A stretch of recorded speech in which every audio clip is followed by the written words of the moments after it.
long behind a display case full of game consoles. Her silver griffin amulet, showing 2 interlocking circles and her field agent number, 485, caught the light as it hung from a chain around her neck.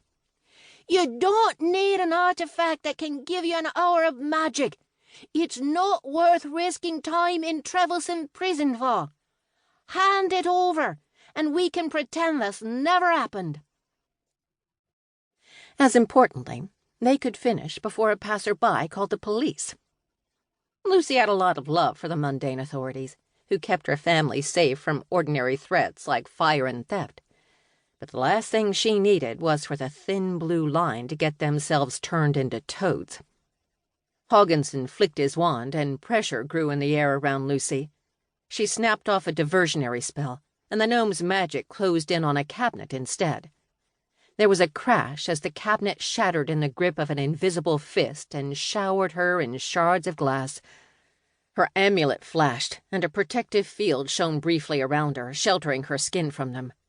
However, the charm's power was too weak to protect her clothes as well, and the fragments sliced her favorite Green Lantern t-shirt to ribbons all down one side.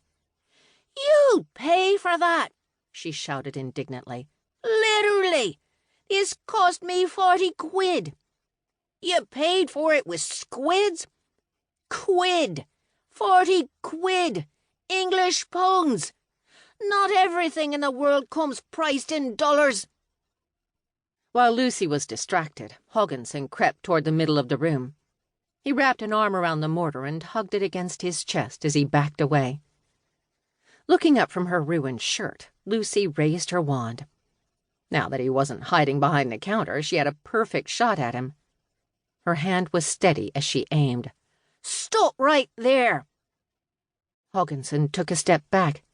"Form to contain in bonds of chain," Lucy chanted. Magic shot from the tip of her wand, forming steel chains as it hurtled across the pawnshop. A loose end knocked over a stand of guitars, which hit the ground with a chorus of twangs and crashes before wrapping around Hogginson. They pinned his arms to his sides, but the gnome's wand hand was still free, and he waved it as he chanted, "Hammer blows and ancient tools, save me from these bonds of fools."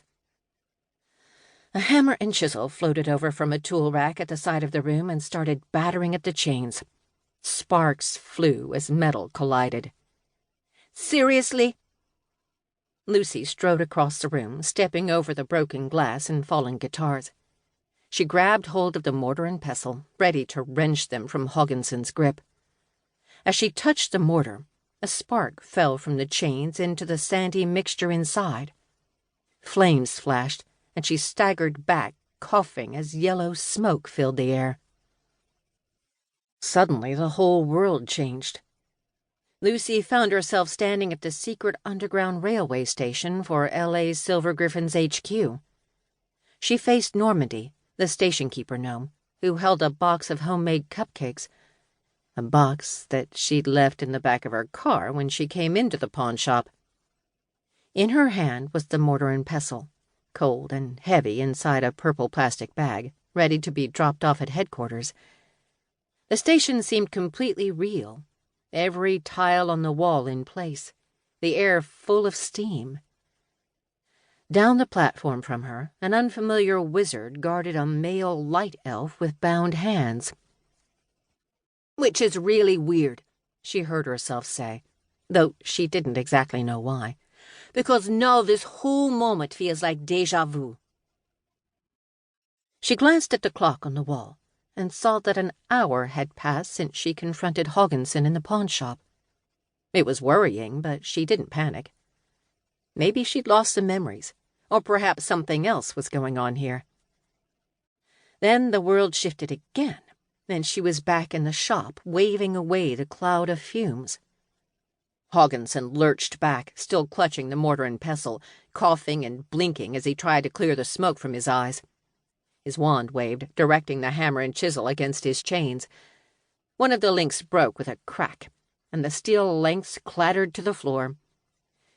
Lucy pointed her wand and shot another spell. This time the magic grabbed the back of Hogginson's oversized shirt and yanked it over his head, covering his face.